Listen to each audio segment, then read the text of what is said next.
we're just gonna watch this because I love this trailer. It's so good.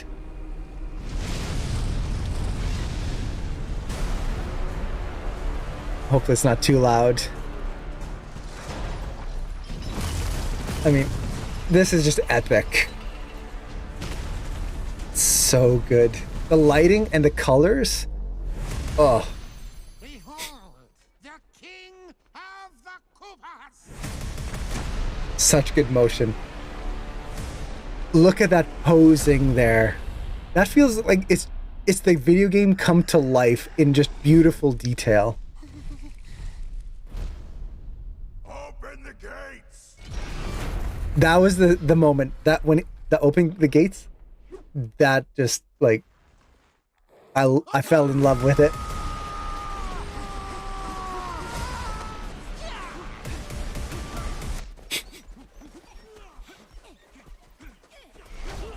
I love Bowser's pose right there. That is but a taste of It's so our good. fury. Do you yield? I do not. That laugh is so good. And this.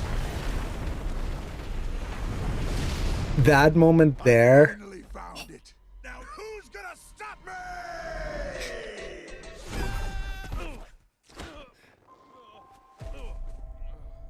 Oh. Yeah, it's literal chills.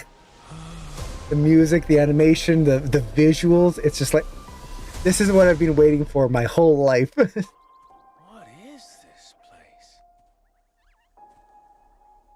So good. Touch that mushroom, you'll die! Oh, I'm They sorry. do such a good job with Mario's design. Mario? Mushroom Kingdom, here we come. I am so looking forward to this. It's the excitement levels are through the roof. I will say that. Hey. And of course, Luigi. Luigi, near and dear to my heart. I always loved Luigi. So, oops. It's auto playing. No, I'll get copyright struck if I play that song. Sad song. Okay. So beautiful. This trailer, I don't know how many times I've watched it already. It's so good. And it's so good on so many levels. The lighting is amazing. The composition is beautiful. The cinematography is just fantastic. The animation, so good. And just the sheer level of power that they give the characters is breathtaking. So we're going to be looking at this today. I don't know how long we're going to go for this. I haven't really planned anything, so we're just going to be kind of looking at things that I find cool whenever we get to it. And if there's anything that you want me to dive into a little bit deeper, just let me know and we can do that. But yeah, we're just going to be going into this. And yeah, it is cool how you see the actors in Mario and Bowser. It's like you can see just a little bit of Jack Black in there, but it still feels like Bowser. They haven't like just made Bowser into Jack Black, or it also doesn't feel like, and I don't mean this in a bad way, like generic Bowser, the Nintendo Bowser that we've all grown and love. Like it's not just that. It's its own unique Bowser that has hints of Jack Black in there, and they do it so beautifully. I don't know if I've ever seen a show that has taken like the source material, especially for a video game, and has translated it to feel so close to the game. It almost feels like this could just be the next Mario game, especially that intro with the ship coming in right here. Let's jump to this and let's actually switch to this layout here so we can get a little bit more full screen there. There we go. And that's not right. Somehow my layout changed. Oh wait, I know why. I've got the wrong. Oop. There we go. The joy of having way too many layouts. Okay, so this moment here, when I first watched the trailer, as the ship comes in, and let's bring our music back in as we're talking about this. This moment here, as the ship came in, it felt like I was just watching a trailer for the next Mario game. Like this was the next Mario Odyssey, Super Mario 64. It feels like the game. And I love that. They didn't have to redesign it in some sort of crazy way. They didn't have to make Bowser totally different. He's more of a T-Rex this time. He's more of a monster. He's more of whatever. It's Bowser. It looks like Bowser. It feels like Bowser. When he comes in here, like that pose, that's Bowser. And I love it. It's so good. It's Bowser with just more epicness, which is just so good. It is absolutely fantastic. And Animator Island, how's it going? Hello. Yes, like Aisha that mentioned, everyone here, Animator Island has an awesome YouTube channel. I believe you also do stuff on Twitch, if I remember correctly. I haven't followed Twitch stuff in a while. We'd think I do Twitch, I'd follow it more. But definitely give them a follow and check out their YouTube channel. It's got some good stuff, and they've got an amazing blog as well. One of my favorite blogs. So check it out. It is really good stuff. Hello. Let's see. Such a Bowser thing to do, coming in a huge ship. Yeah, it is. And again, they capture the characters so well. So I can just nerd out about this all day. I can just talk about everything for forever, but let's actually dive into the animation portions here, because that's what we're here for.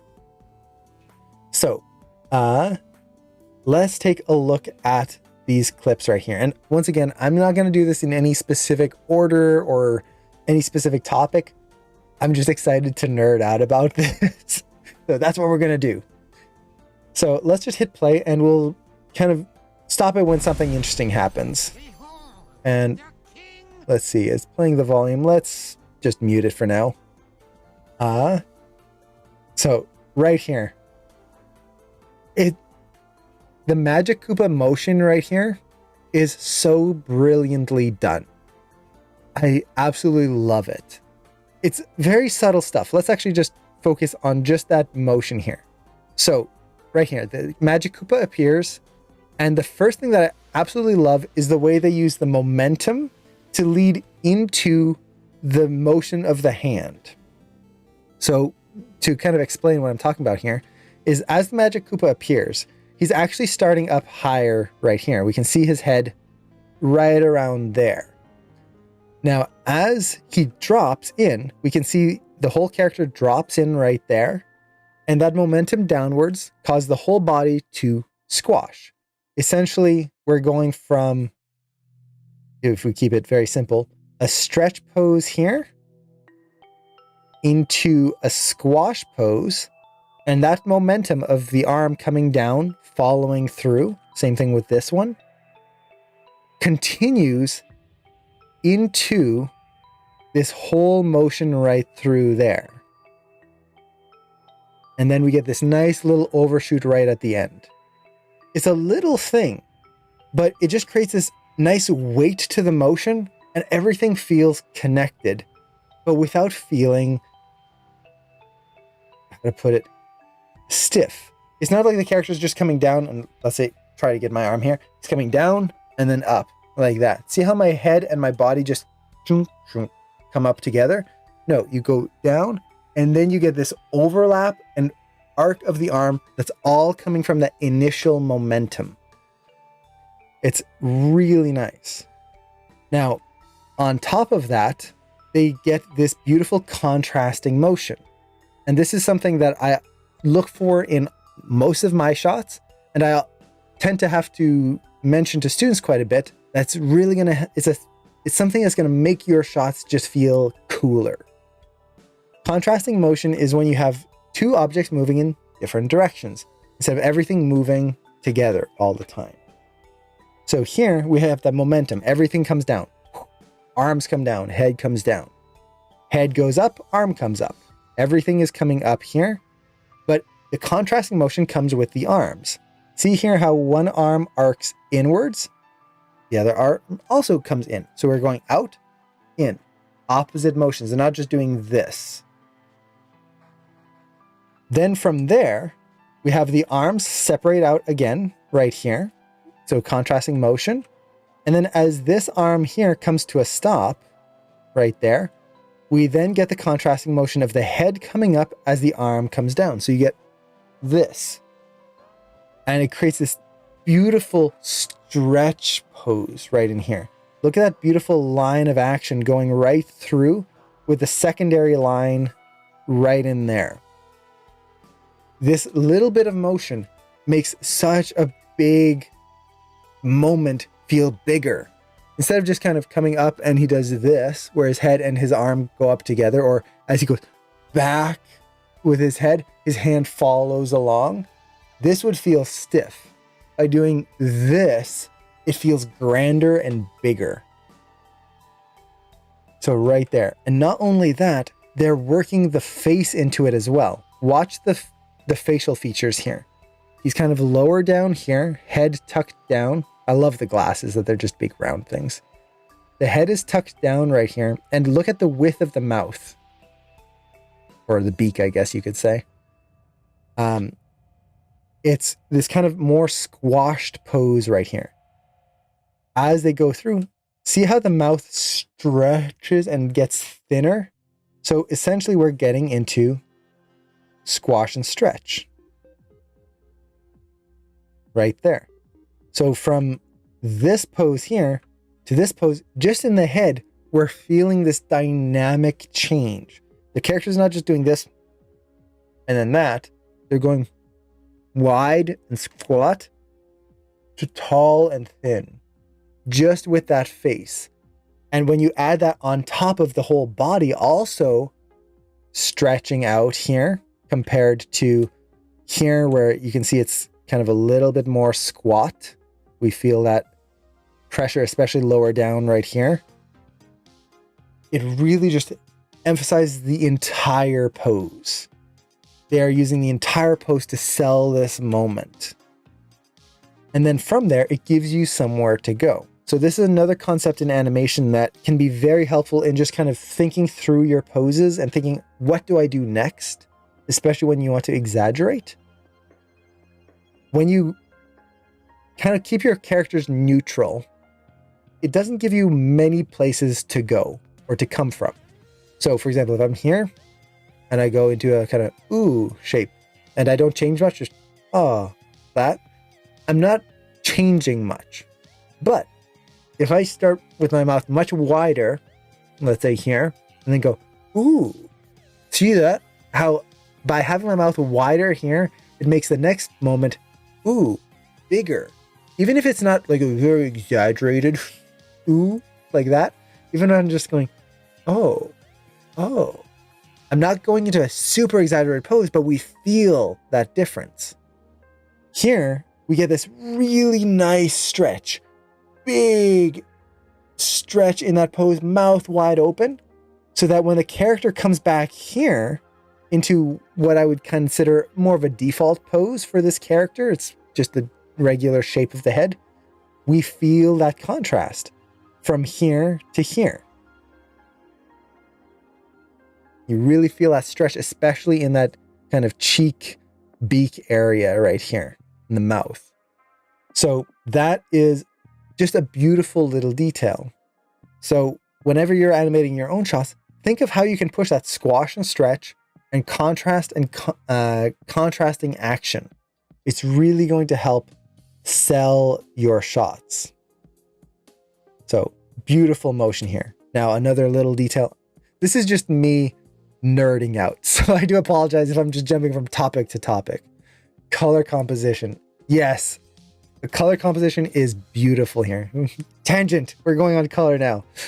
The colors are so good. Overall, we have this kind of orange red for this shot here, which is really nice. Bowser's side of the battle here is these very nice orange red colors.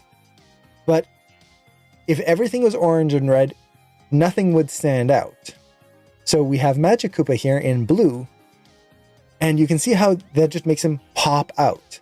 Not only that, we've got this scepter here that has very high saturation, so much more vibrant color. And that catches our eye right away.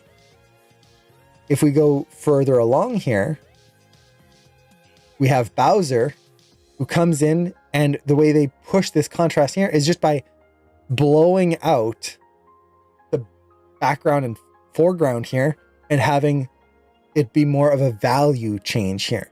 The darker parts are Bowser, and it makes him stand out right through there. And then we go into this shot, and now we have that red in the foreground and blue further away in the background. And they're layering this. So, tangent on the tangent. That's going to be all this stream is, tangents on tangents on tangents. Is that a good compositional technique, especially when you're dealing with shots like this that have depth to them, is to think of foreground, middle ground, background. And if we kind of break that up here, we've got Bowser, and where's my mouse cursor? There it is. Bowser right here is taking up the foreground. He is close to camera right there, in front of everything. We then have the middle ground, which is everything in here. And then we have that third layer, which is the background, which I would consider the castle over here. And then you have the actual, like, just sky behind. So you've got these three layers of staging that helps to create this feeling of depth without making it overcomplicated, where it's just kind of thing and thing and thing and thing and thing all mashed together. And if we kind of simplify this here, you can see that composition wise, it's really a triangular composition. So we've got a triangle here, and let's pick a color that shows up. Pink, hot pink. There we go. So we've got a triangle here, and then another triangle that's forming here. So all of our tension gets drawn right through there. It's fantastic. Such a beautiful composition right there. And then you have the center line right here. Yeah, composition color theory in this whole trailer is just, oh, perfect. I love how this one has, like, they're really playing with the straights right through here. And especially emphasizing all of the, like, vertical and horizontal lines, but keeping a little bit of a gap so that Bowser right in the center stands out using that center line theory. Right there. So no matter what, our focus is going to land right on him. And then we get to this. And just color theory, like, we have the brights of the fire and the orange and the reds. And then you can see it bleeding into the blues of the ice and the snow right through there. That's just absolutely beautiful. And they're using it to create this nice 3-point lighting, or like highlight rim light on Bowser. Oh, and I agree, Bowser is my favorite part as well. He is so appealing. Every movement in here, every scene of him, I first saw him as like, this is awesome. Next scene of him, it's even cooler. Third scene of him, oh my God, this is the best thing ever. I just love it. Okay. I need to take a breath. Ooh, calm down. I'm getting too excited. I love Mario too much. Okay. So looking back at the animation, we're reeling back the tangents, coming back into our original topic of the animation. We get this beautiful motion here, just this swoop and pull back. And then as you go over, you get once again this contrasting action. The scepter comes in as the hand reaches for it. And then as he goes through, he starts to move away this way as the scepter keeps going that way. And it creates this feeling of a dynamic motion versus just, he could have easily just turned this way and then keep going that way. That could have been very boring. So yeah, contrasting motion is opposite motion. That's what it is. And it can be, essentially it's things going in opposite directions. So for example, as my head goes up, my arm goes down. If I'm going to be turning this way, my arm might open up that way. It creates a more dynamic feeling versus I could still get in that same pose, but if I just move my hand first and then my body, you can see that's 1, 2, they feel disconnected. Or if I have a moment where I already start, let's say here, and I just do this, the hand's not moving, or worse, if my hand is further out and everything just kind of comes in like this, everything just moves together and it's not as interesting. So let's see. The next thing I just love is his little shuffle right here. It's just so cute right there. It's so nice. And essentially it's really just a bouncing ball. Let's see, where's a good place to track here? Not the hood.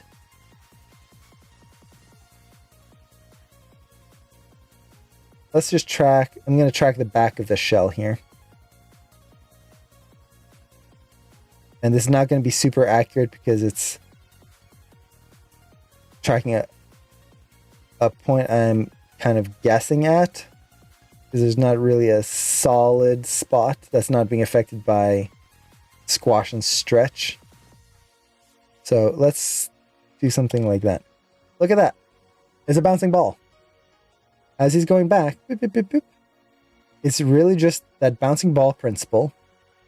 But they're doing a few things that are really making this dynamic and interesting. And let me actually just add some drawings here so we don't see all of the others. So you got this backwards motion here. And the camera is zooming in, so we're getting a little bit of height change. You can see that here, where the maximum height is over here. And then as we get to the end, it's over here. It's much higher. This is because the camera is moving in and coming down. It's not just going in like this, it's kind of swooping downwards. So we get that low angle even more right there. It's very, very slight. You can kind of see it if you watch this shoe here. Right there, we feel that dip. But essentially that body is just moving like a bouncing ball. It's really that.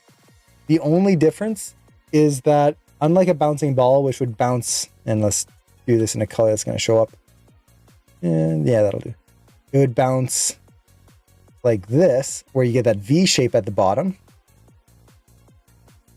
With a body motion like this, it's essentially coming down like a bouncing ball, and then easing, and then going back up into another bouncing ball. So if you were to kind of take out this ease, where it changes direction and goes back up, it's just the bouncing ball with this extra little overshoot in the middle. And honestly, that's most body motions. And it's one of the reasons why, especially for any of you here who are in class 1 and you're doing your bouncing ball assignment this week, it's your first assignment. Yeah, first animation of one of the principles like that. This principle is going to apply for everything you ever do.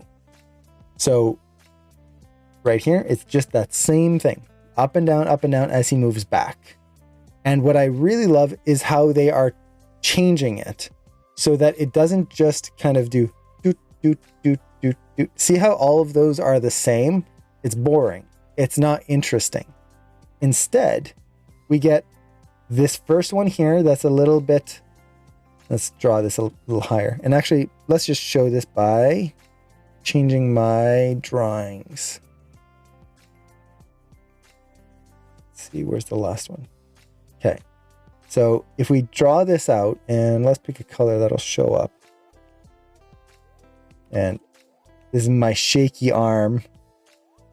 Trying to get my shaky arm to work with this here. So this is the arc we're getting right around here. And you'll notice that it doesn't feel like it's just doing the same thing over and over. Just gonna clean that up there a little bit, right there. So we get kind of a longer swoop here. We get the peak, then it comes up, a shorter swoop. Then we get a longer peak than we had here before it comes in to relax right there. So it's varying it, it's changing. It avoids that feeling of a cycle that just kind of repeats the same thing over and over and over. It's a tiny little detail, but it makes it dynamic. So just that little shuffle right there. And then what they do to really help emphasize that is this really nice, how to put it?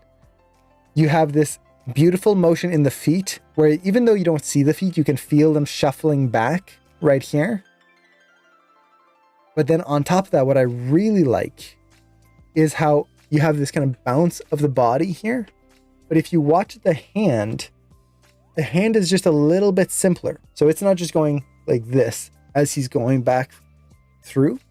If we look at the hand, it comes up. You got this beautiful flow. Look at that beautiful hand pose there. Just dragging through before kind of curling up. The hand poses in this are just absolutely just breathtaking. But they come up and then they go down a little bit here. So they're slightly matching the body, but then they tense up and they just kind of go in this nice simple arc right there before coming down and then back up. So as he's doing this with his body up and down, we just get this nice little smooth flow of that hand. And it creates that little bit of contrast. It doesn't feel disconnected, but it doesn't just feel like he's an action figure that's being bobbed up and down. So nice. And then just in terms of the face, look at this. It's such a nice detail. As they walk back here, as they speak, let's see, what is the line here? King of the Koopa. Okay, let me make sure you guys can hear that. Let me tone that up. If it's too loud, let me know. Of the Koopas! So he's going, King of the Koopas. And when he goes king, he's not just going, King of the Koopas. Very basic. Look at this here. That sneer right there. It creates this super dynamic mouth shape. It's acting as a squash pose because everything's coming up here and allows the whole mouth to really exaggerate when we go into the Koopas here. So nice. They could have just left it here.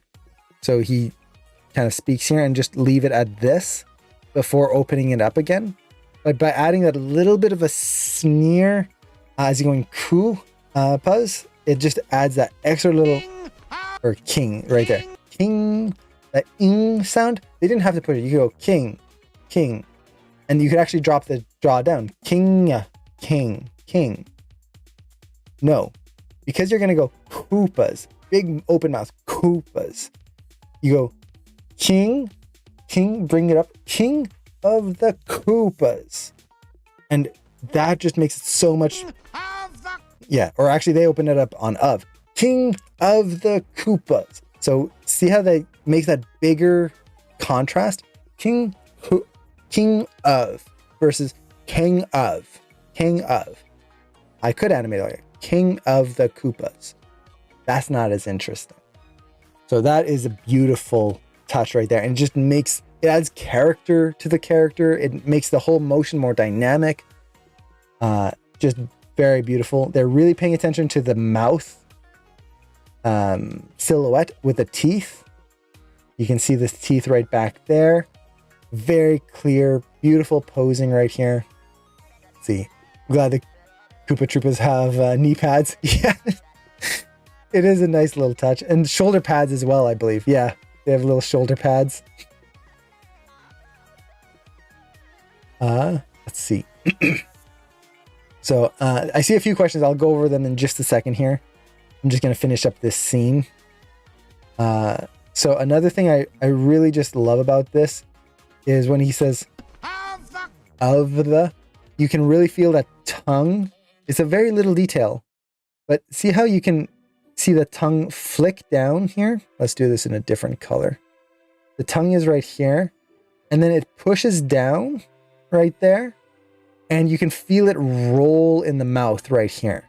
As the lip comes back up, you can feel the tongue kind of pushing against there, and it adds that extra little life.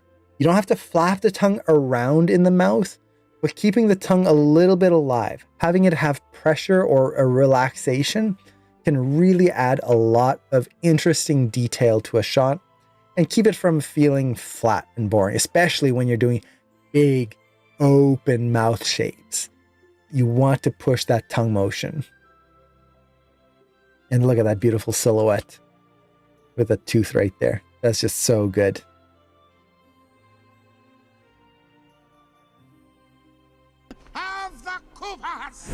And what a great motion here, where the staff comes up right there. And just a little tangent. If anyone has played, actually, can I find it here?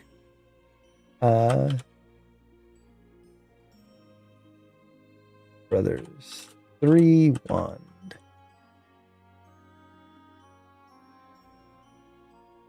Let's see. Yeah. So if you look at the wand design from Super Mario Brothers 3, they essentially just made a cooler version of it. Like, look at that.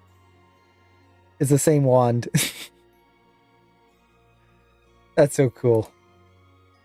Oh, man, they did such good work on this. So the grab here. I really love this because they're not doing what would be the typical kind of throw here. And this is not a bad thing, but it's just kind of the thing that people gravitate towards because it's what we will do naturally. I'm trying to think of if I have anything here I can throw and catch. Okay. I've got a glove here. Hopefully people can see it okay.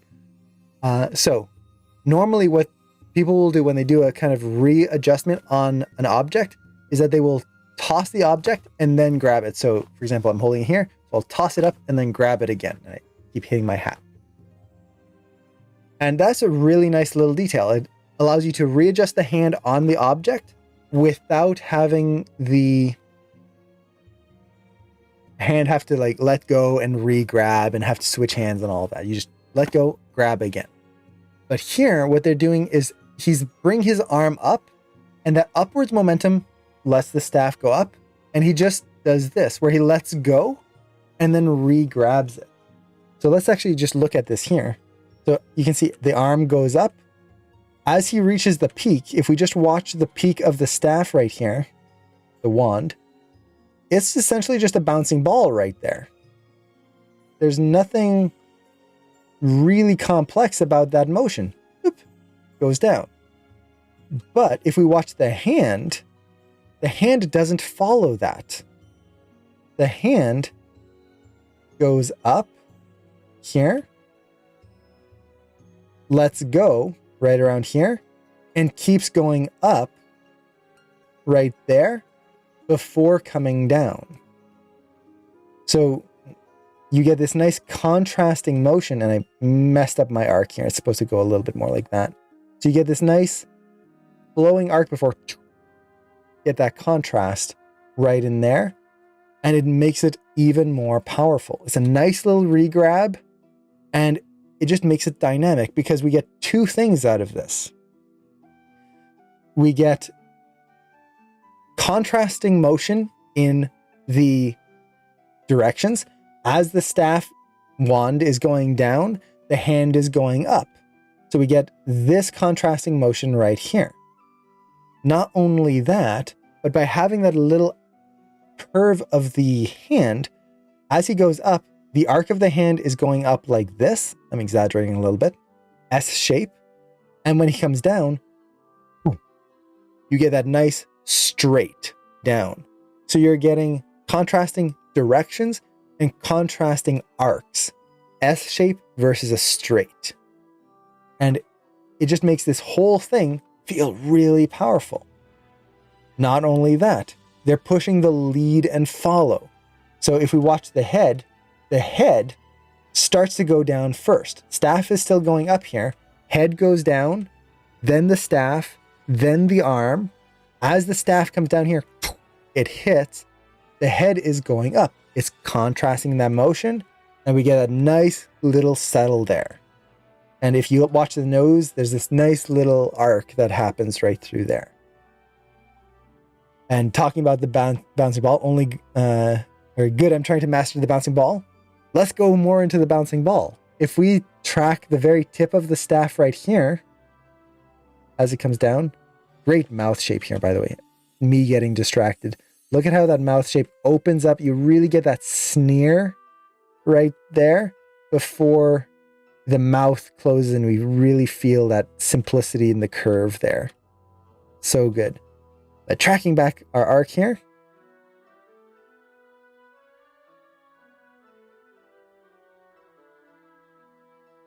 And I should track actually the top. It'll be a little easier to see, because it doesn't go into the snow.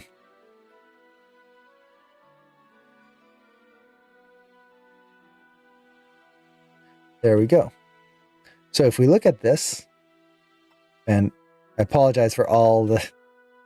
Let me actually just add a few drawings here, just so we don't see all that weird composition drawings that I did.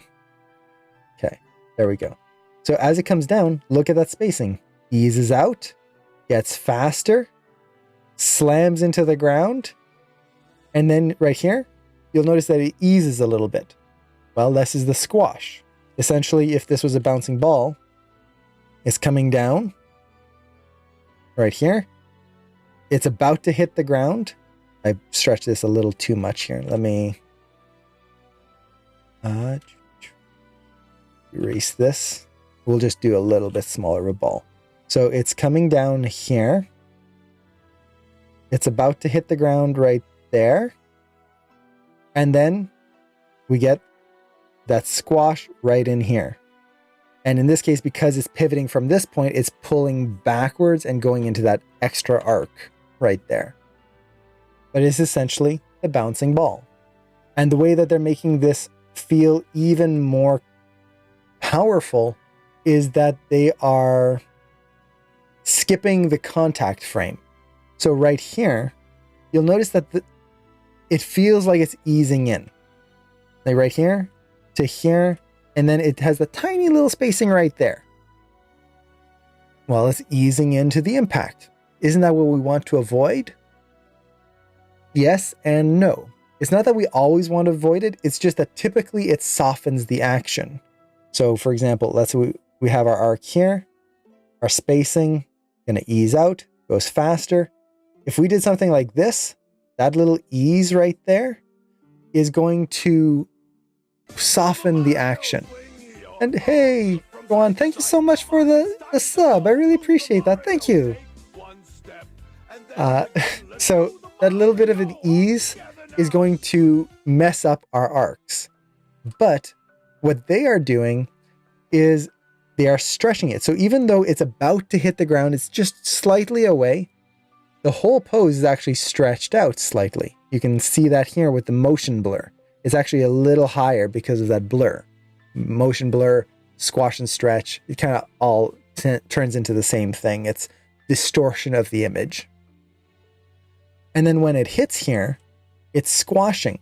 So what we're seeing is this big contrast of motion where it goes up here and then boom, right there. It's still a big change from top to bottom right there, even though it's technically easing in. And we can see that squash here because the bottom of the staff doesn't really leave the ground here. But look at how high the top is bouncing back up right there. And I'm just drawing a lot of different things all on top of each other. So now it's getting really confusing. So beautiful motion here. And look at this beautiful arc of the hand, how it opens up. You get this beautiful pose right in here. Little silhouette of the thumb back there. As he comes up, he then tightens his hand as it goes forward. So we get that little contrast as he turns his hand this way. And then it opens back up. And you get just that little adjustment of the fingers. It's not much. His fingers aren't overlapping and waving. Just that little bit to keep it alive. And also it has a little bit of a shake to it. As the character is, well, typically seen as a little older. The other thing that I really like about this is how they're thinking of the hand and the relationship of the wrist. I've talked about this a lot before. I'm going to just go over it super quickly here. Essentially, when you turn your hand back, your fingers tighten. And this is because the tendons on your hand will stretch along the front here, which curls the fingers in. If you bring your hand down, it'll bring the fingers out and open your hand. You can just do this. You'll see your hand will open when you tilt forward, close when you tilt back.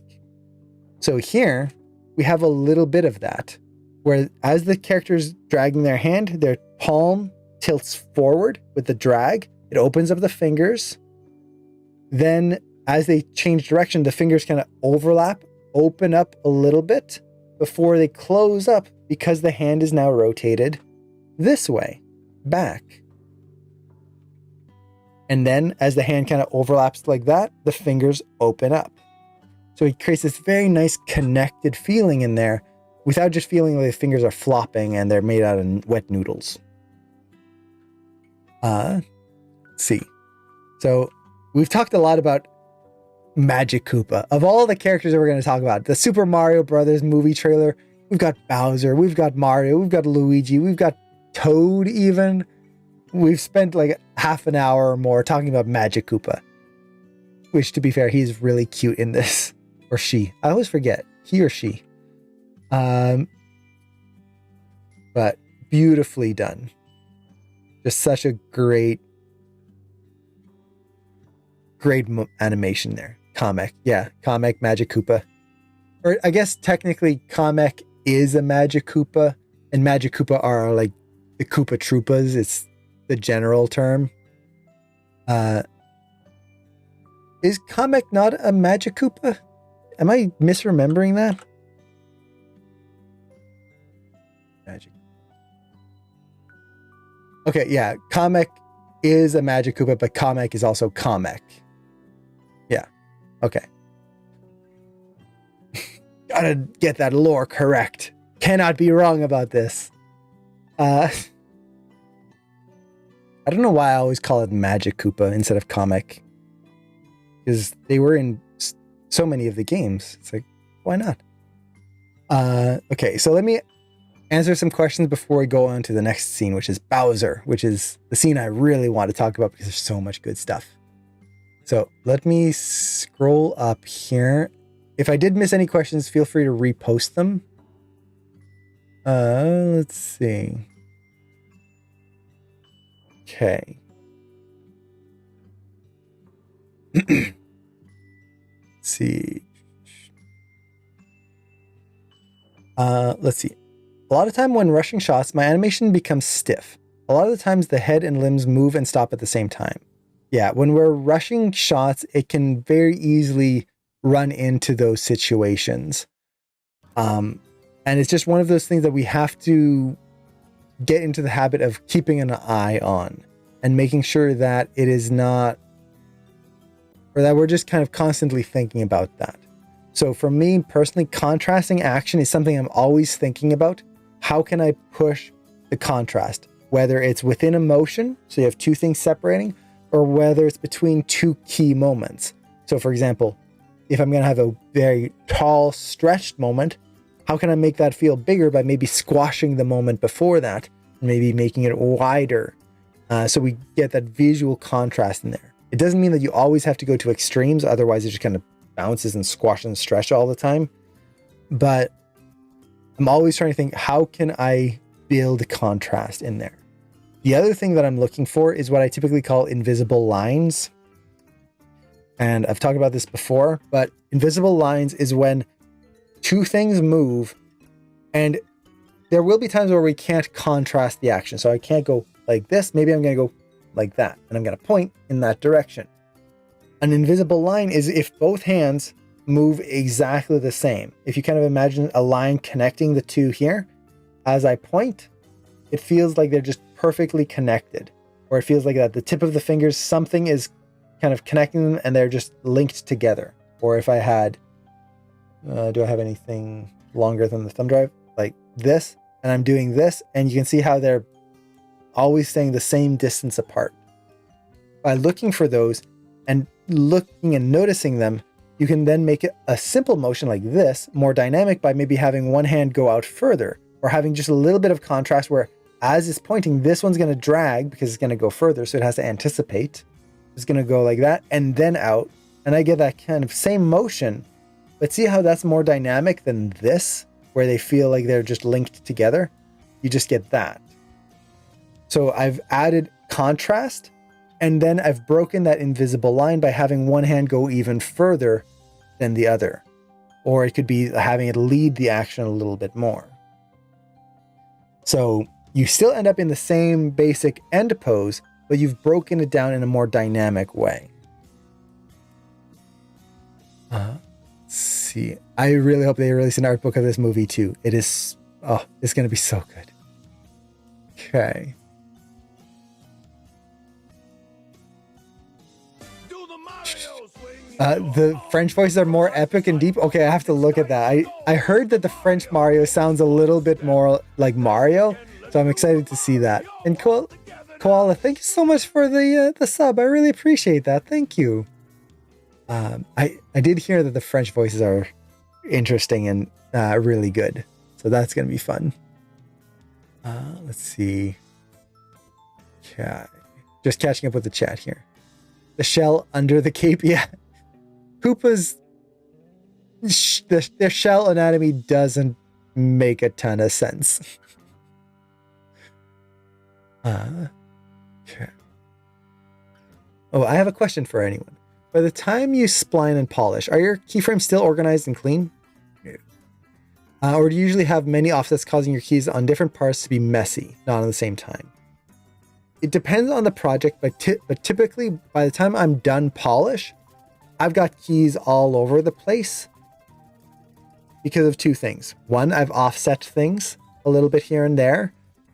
Second, I'll put more keys on certain things than others. For example, if my body is kind of going, and then I kind of have a head shake, I'm going to have less keys on the body because it's just going there and then stopping.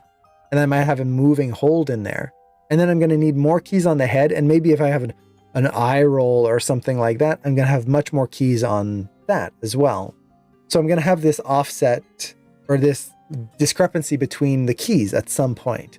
They're not going to stay a key on every frame for everything all at the same time because it doesn't make sense. If I'm doing this and just waving and the rest of my body isn't moving, it doesn't make sense to have to key every single frame so I can get all of the details in the hand motion only to have the body not move. So offsetting and whatnot is totally fine. And by the end, if your graph editor and your timeline is kind of a mess, as long as the animation works, that's totally fine. The hard part is when you have to fix a certain section. So let's say I've got just this whole mess of animation. It's moving around and everything's offset. There's no like solid, here's a key, here's a key, here's a key. It's all moving all the way through. And then the supervisor tells me, hey, you have to fix between here and here. Something's not working. It can be a really big pain, especially if you have to re-block it or like fix a big chunk of it. So to fix it, what I will often do is I will wall off that section. Walling off an animation is essentially setting a key at the beginning of the section that you want to fix on everything. So everything now has a key on one frame. And you go over to the end. Okay, now you're at the end frame. You're going to set a key on everything once again. So you have these two rows of keys that are just keyed on everything. And then in that middle section alone, I can delete, I can adjust, I can do whatever I need, and I know it's not going to affect anything before and after it. I could even delete that whole section in there, reblock it from scratch, go all the way back into polish, and I haven't affected anything before and after, and I can very easily adjust and fix things, and then get back into my offset keys as I polish it. So don't be afraid of offsetting keys when you get to the end there. Let's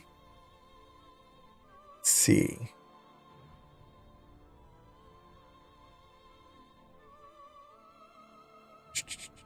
Can you break down why Mario seems off compared to the standard modern look? We can definitely take a look at that. So let's actually do that in just a little bit here.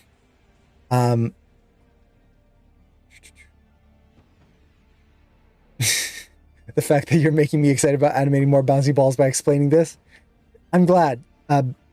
Bouncing balls are one of the assignments that I teach animation for anyone who's new here.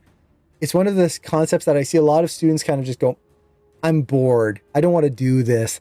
I want to go to the cool stuff. I want to go into the acting, the body mechanics, the walks and the runs and the jumps and the flips and all of this cool stuff. But the bouncing ball, if you really understand how a bouncing ball works, why it works, what are the physics about it, why certain things happen the way they do, why the timing and the spacing is the way they are, why the squash and stretch works the way they do. If you understand that, it makes everything else easier because everything else uses those concepts in some form or another.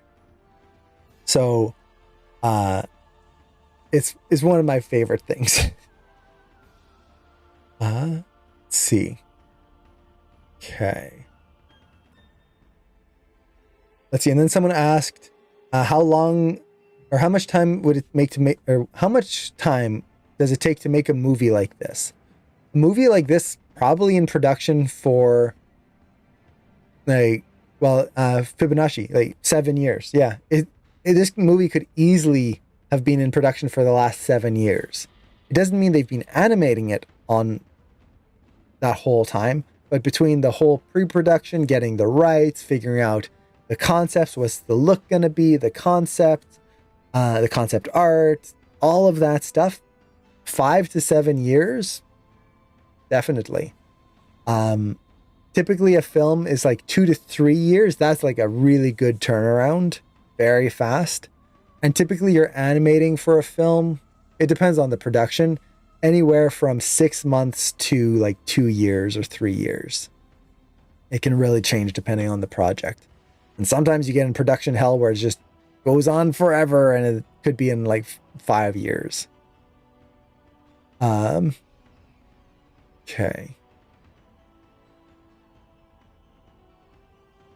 I saw your baseball shot series. Have not watched it, but before I start watching, I want to ask, what workflow did you use for that shot?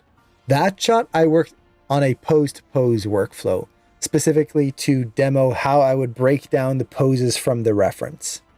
So something like that, I would probably typically use post-pose, but I might also do a layered approach. It really just depends on how fast I need it and what is the goal of the shot for the director or for the audience. And I will be going over the scene where Mario falls off the mushroom. I don't know if I'll have time today, just because it's already like we're over an hour in and we've looked at comic so far. But I would happily look at that scene next week. And hiccups. Why do I have hiccups now? This is what happens when you talk nonstop for 7 hours. You start getting hiccups. So I would be happy to take a look at this next week and just keep doing more analysis. I love this trailer so much. So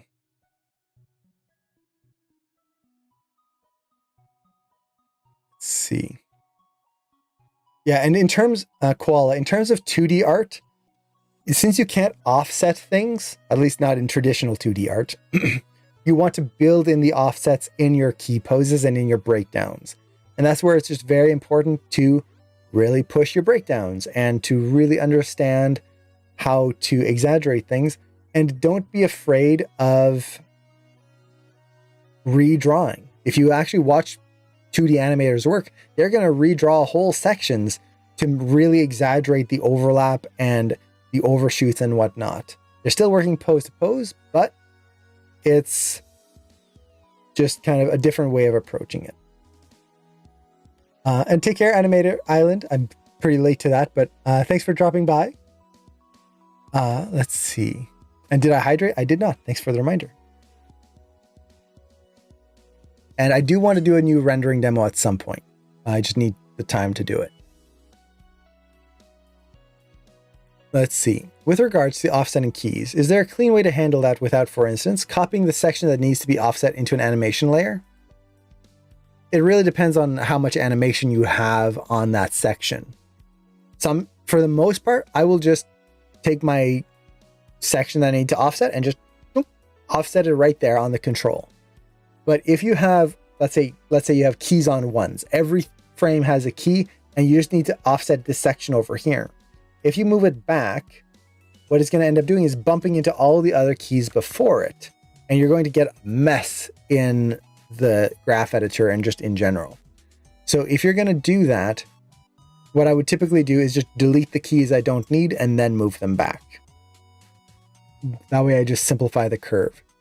When I'm offsetting keys, I very rarely use animation layers unless I'm going to do a very big change. And that would be a whole other element where I'm trying to make a much bigger action or really layer in actions. So for example, maybe I have the hand do this, but I really want to do something like that.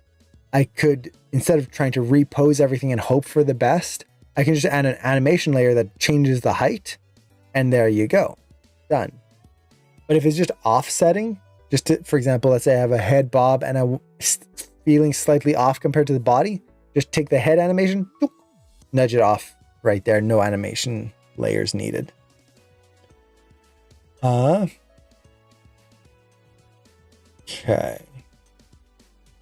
Just catching up.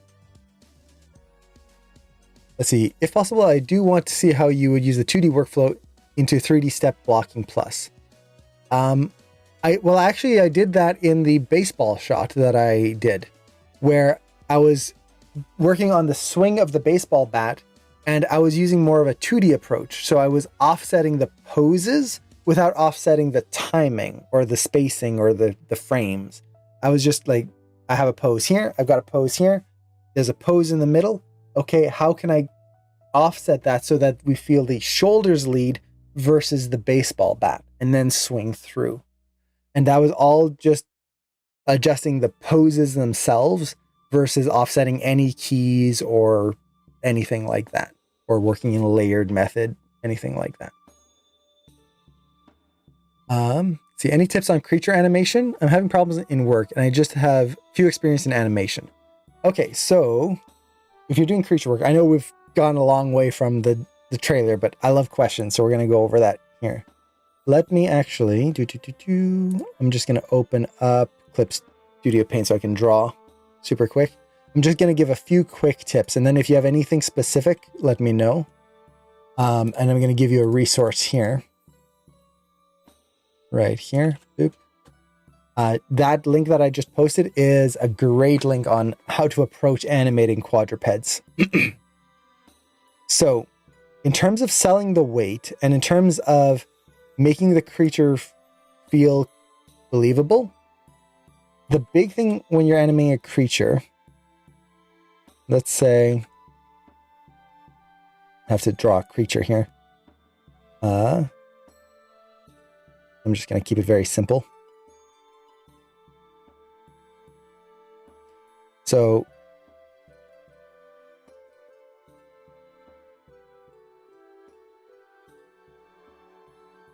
let's say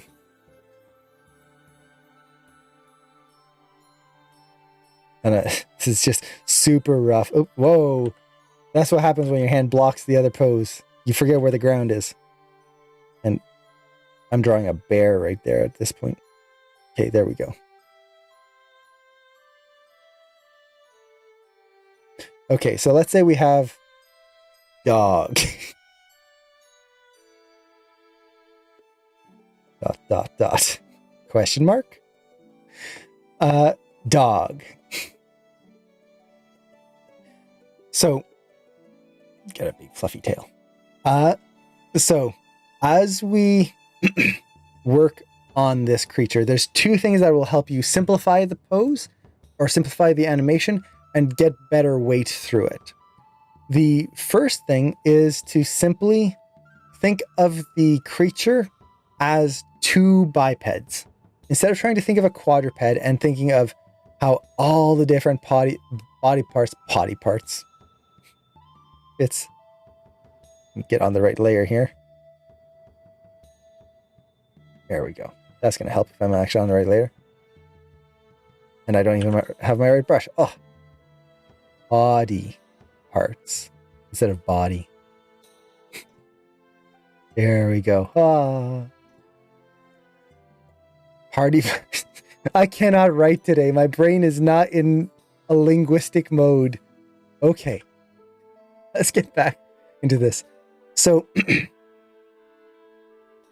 how do we simplify it? Think of two bipeds. Instead of having to deal with four legs and how all of them react together, just break the character down into just two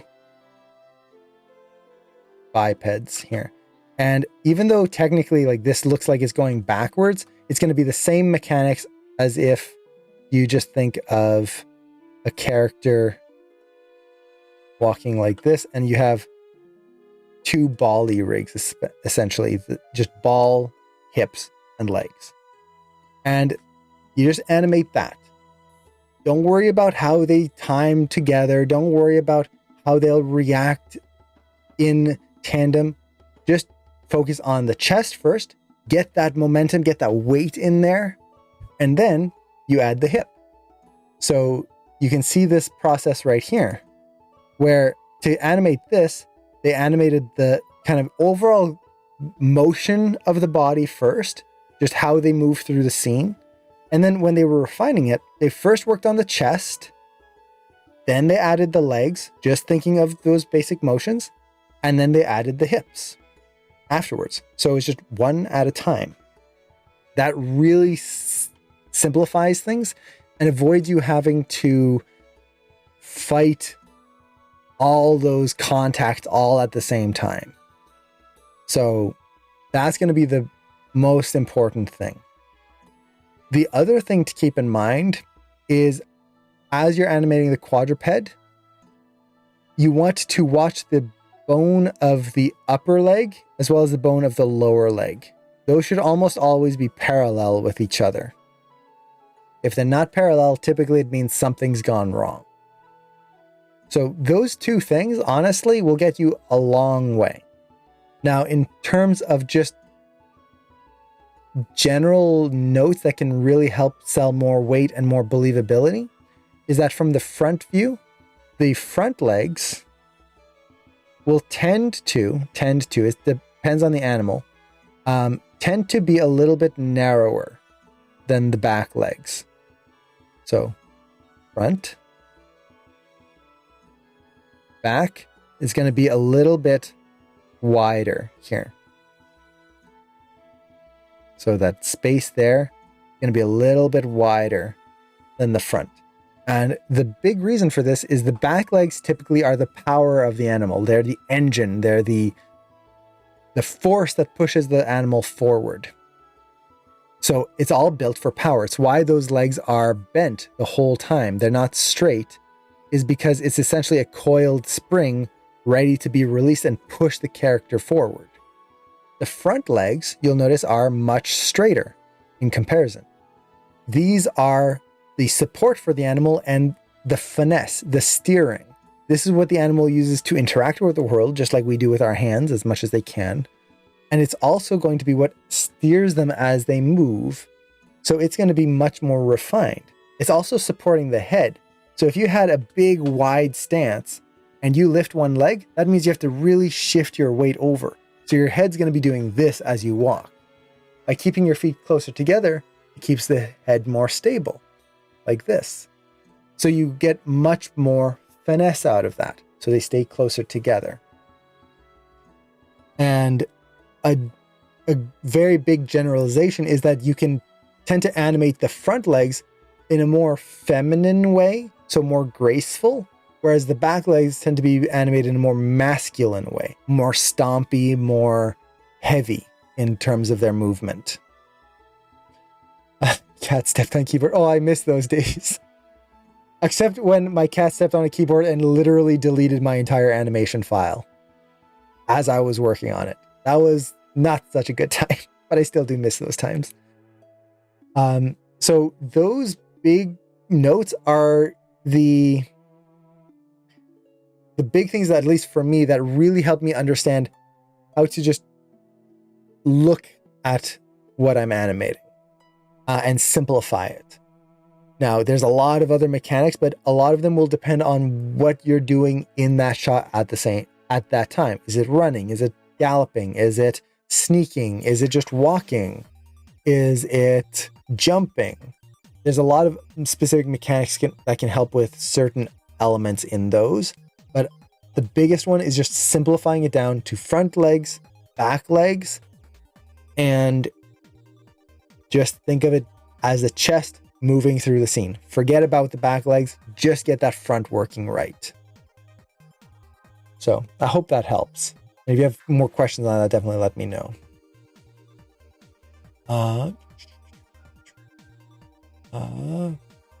Awesome. Let's see. Okay. So Luxord, you were thinking of a scene in, I'm assuming this is based on the offsetting the keys. Much more complex keys where you wanted to insert something new instead of offsetting adjustments. If you're going to insert something new, I would use the wall off method. So you set a key before you insert something, set a key after where you want to insert something, and then in the middle you can just do whatever you want and insert something new, delete keys, reblock things, and then you're making sure you never affect before and after that section. So you're not going to delete some keys and then find out that, oops, they only had that one key on that one frame, and now I've lost all the animation on that whole thing throughout the whole shot. So yeah, the wall off method works really well for that. Okay, I want to work on a new shot, but I'm not able to get the strength motivation to do the same. You feel that sometimes? Oh yeah, definitely. If I ever have that feeling of just not being able to get into a new shot, I'll do master studies. And that usually helps me to get get a refresher and push myself to be inspired to do something new, while also pushing my understanding of things and kind of going, oh wait, I like, for example, looking at the Mario trailer here and just looking at how Kamek lifts the staff and pushes down. It's like, now I kind of want to animate something like that. So by doing this master study, it's making me think of new shots and like, oh man, I could do something like that. Ooh, I love the way they're doing this kind of thing. I wonder if I can do a shot where my character goes from really wide to very thin. How can I do that? So master studies, at least for me, it's a win-win. It inspires me. It teaches me. It gives me new ideas. And it allows me to understand why something works so that I don't have to copy an animation or copy from my reference. I can take these new bits that I've learned and make them into something new. So yeah, that's the thing I like to do, and hopefully it helps. Okay. I think I've got all the questions there. Awesome. So let's take a look at the next segment here. So we've got Bowser coming in. Let's just hit play. So loud. I'm sorry. I didn't realize it was so loud. Let me tone that down. Okay, we talked about the composition here. Beautiful poses. I really love how stiff his arms are. It's just such a Bowser pose to have that negative space right here in the arms. But what I especially love here is the offset. If you just think of the hands as spheres. So actually, let's just simplify it here. And I'm just going to draw lines. I'm going to go every 2 frames just to save time here.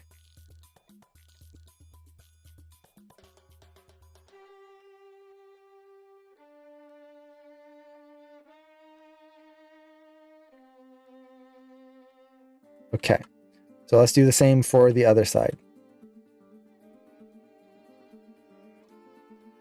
So I'm just gonna do. Okay, this is fun to watch, isn't it? As I just draw lines following a hand. Okay, I think I missed. Yeah, the flame here. Oops. Moved in front of the hand right here. This is actually the foreground right there. So I need to make sure I don't follow that.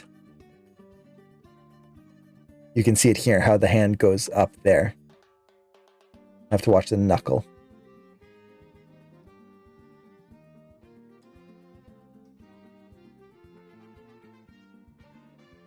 Okay. So why did I just draw all of those frames? Well, let's simplify this and just look at those lines. As it goes through here, and let's hold, where is that button here? If we just look at this, you get this nice overlapping motion, but you can really feel when we just look at those simple lines, how it leads and follows. As it goes through, see how this line moves much faster? And then right here, really pushes forward as the other one holds. And then as it goes through, it catches up, they kind of move together. And then this one slows down here as this one goes much faster there. And you get this nice offset where one leads, kind of pushes the other, one now leads back in here, pushes back. He's not doing this as he's walking. He's doing this. And this is a big exaggerated version of that motion, but it's a tiny little thing. When you look at it on top of everything else, it's not big. And let me mute this here. Like, it's not a huge motion, but it adds weight to him because as he moves one side, it kind of pushes into the other. And we're feeling this connection to the whole body versus just arms moving and wiggling. Okay.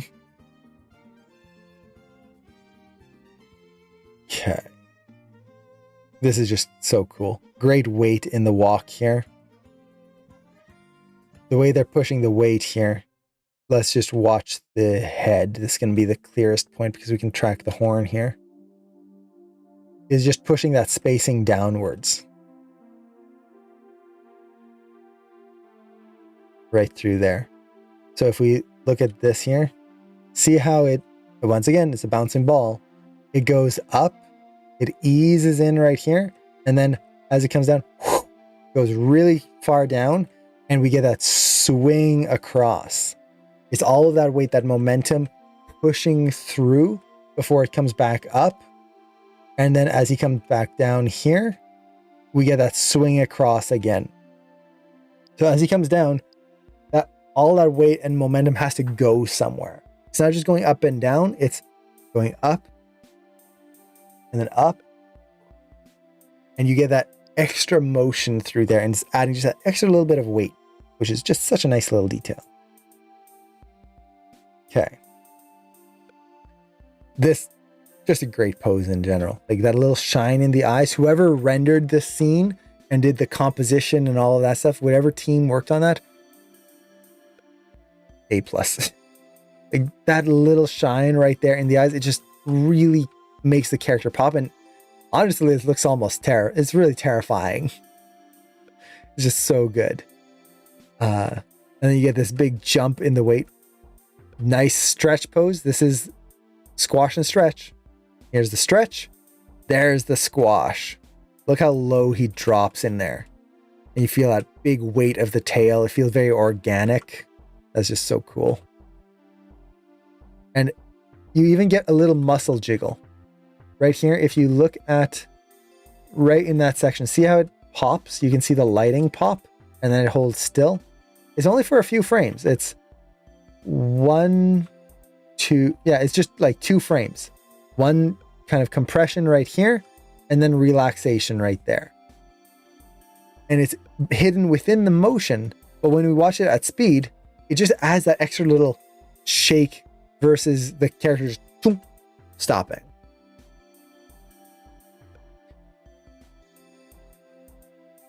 Let's see. Just looking at all the different pieces here, it's so cool. And I love how the tail wipes across the screen. It just adds to the scale of Bowser, how we're almost like hidden underneath his tail as it's just going across over top of us. They didn't need to do that, but it adds a lot.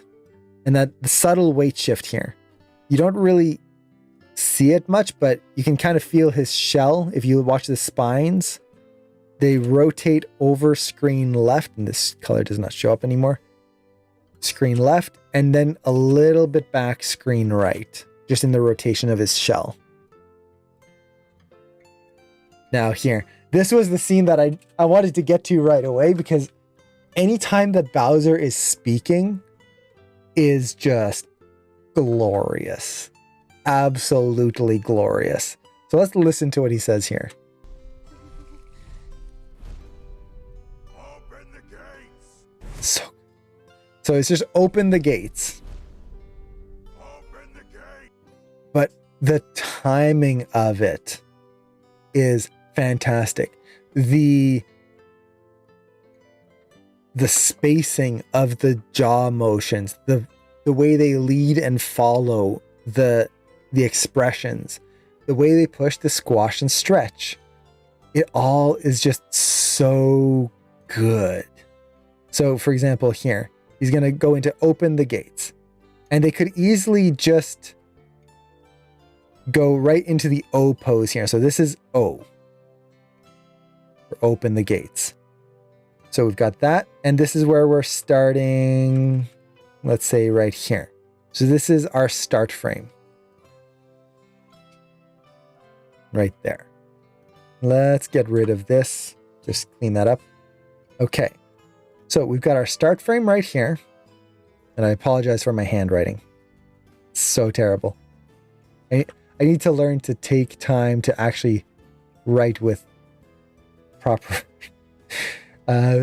proper writing. So from here, you could easily just go right into that O, and just kind of here, open the gates, open the gates. But instead, they are thinking of the animation principles. If you're going to open your mouth, O, what are you going to do first? You're going to anticipate. So the anticipation is right here. So the anticipation comes up and then down. They're breaking up that pose, breaking it down so that we get this nice moment. Now, what can we do with that? Instead of just moving the character up for no reason, well, it can be a breath. And that's what's happening here. He's breathing in before coming down. So not only are you getting an anticipation, but you're making him feel more organic and more alive because he has to breathe. So we get that really nice breath right in there. Breathe in. As that's happening, what else is happening? Well, we're getting some offsets and some leading in the motion. We can feel his nose leading the action here. So if you watch the way his head goes up, his nose right here goes up higher than his horns. See that? And let's just like so. So see how his horn barely goes up where his nose goes up quite a bit. He's leading with his nose. He's dragging up there, tilting his head first, and then going up. So he's leading with that, and then he's kind of following with the clavicles, the shoulders going way up here. Now, what does that lead to? Well, it's a squash pose. he's coming up and everything is squashing together. His head is getting wider right here. So we're widening it out as he kind of bringing his jaw in anticipation and kind of scrunching up right there. As he goes up here, we have the chin moving up, but then right here, see how the chin slows down right here?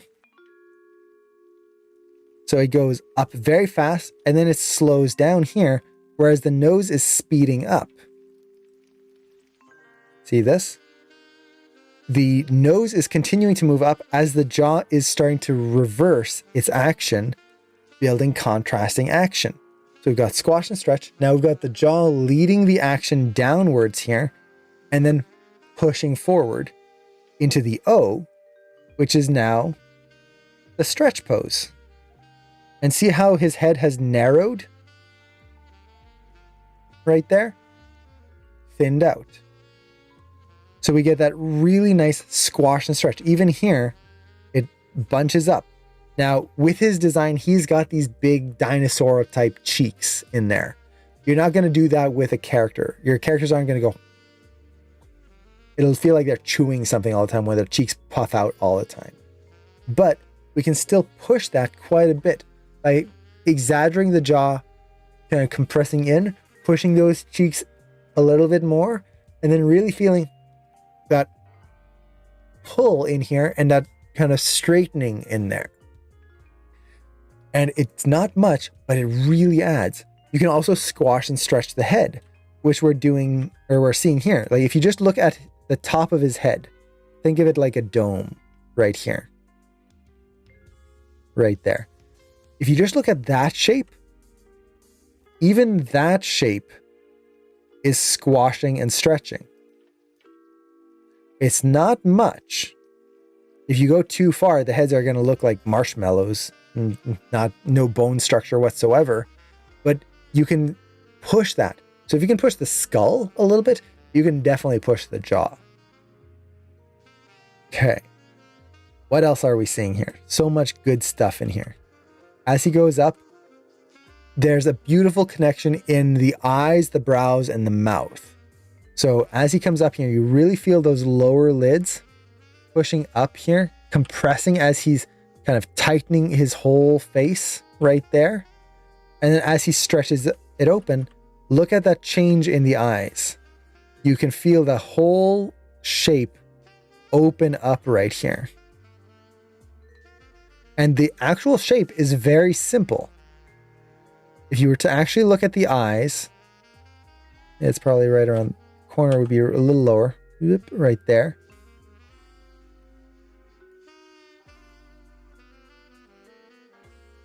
This would be the shape of the eyes. If we kind of hide everything, this is Bowser's eye expression right there.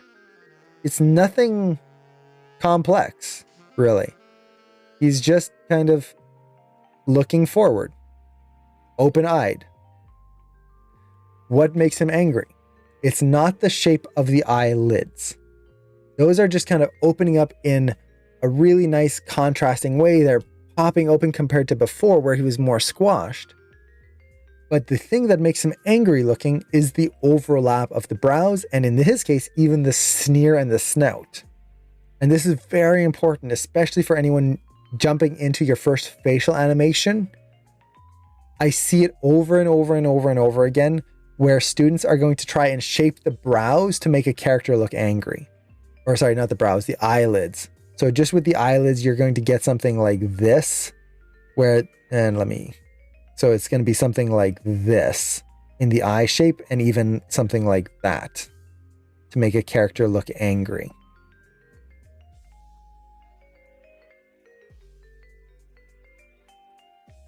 And technically, okay, that kind of works.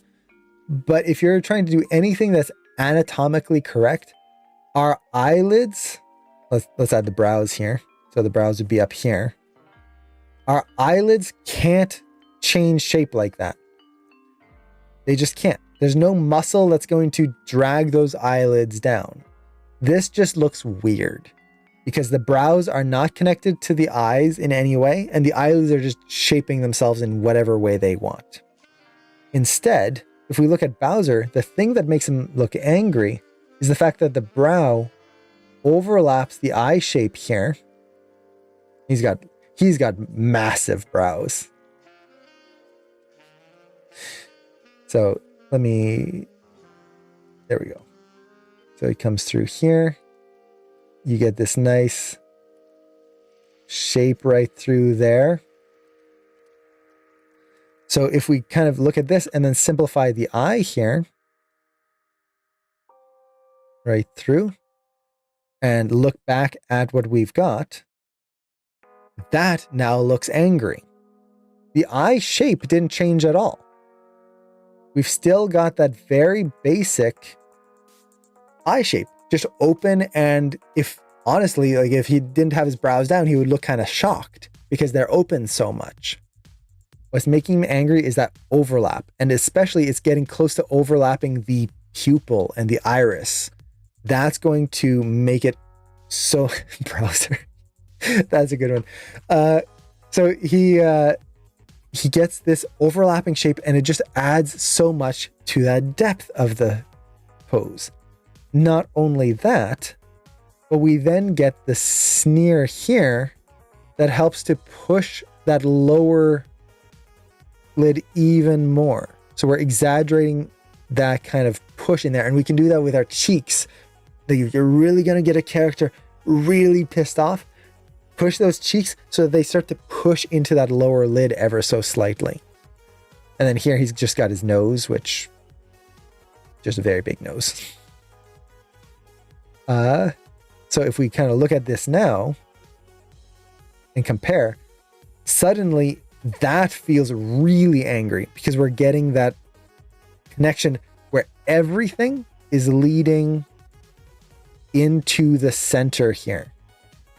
When you're angry, all the lines of your face are going to lead right in between your eyes, in the middle of your nose right there. Lines of the mouth, lines of the cheeks, lines of the brows. Everything comes down there. So this is just very, very well done. And you can see that the eyes, once again, very simple shape. So when you are posing out your eyes in your shots, don't try to worry about making them super complex forms. Instead, just worry about the appeal of the overall shape, and then let the brows do the work for you. And look at this beautiful contrast here, where his eyes, the shape of them, it's a very subtle change. But as he comes in here, you just get those brows even lower, and they're crossing over the pupil here. And just suddenly pushes that intensity without having to change much at all. And once again, look at the eye shape, like right here. Look how wide they're pushing this eye.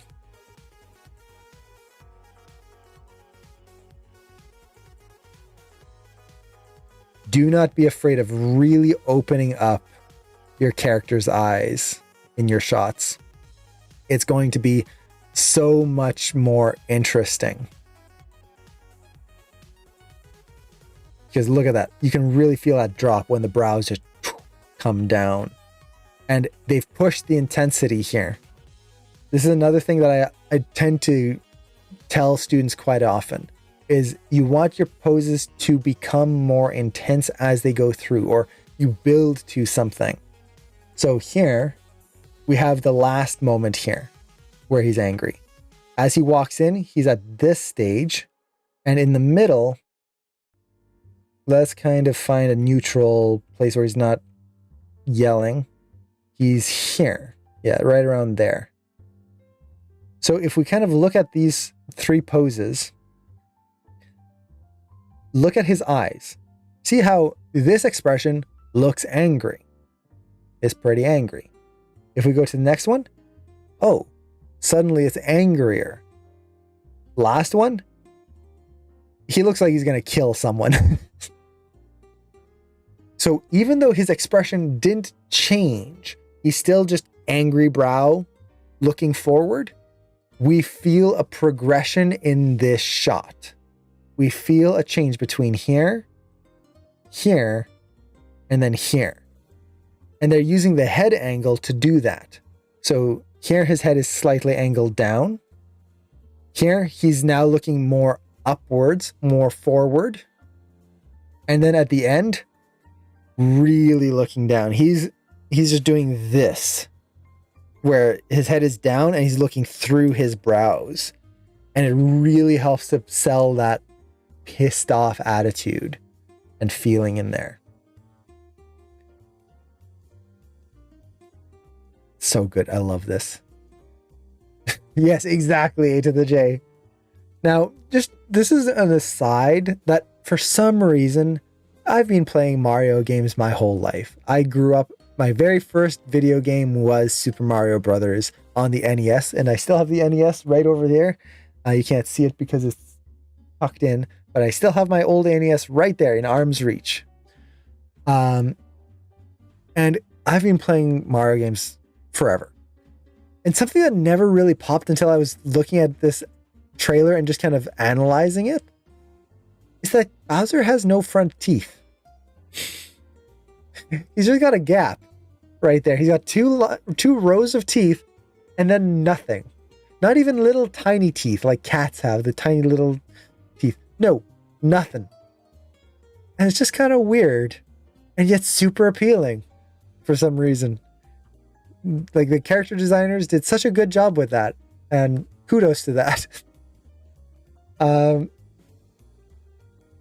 It's just such a nice little detail. Like, look at that. It's just gum.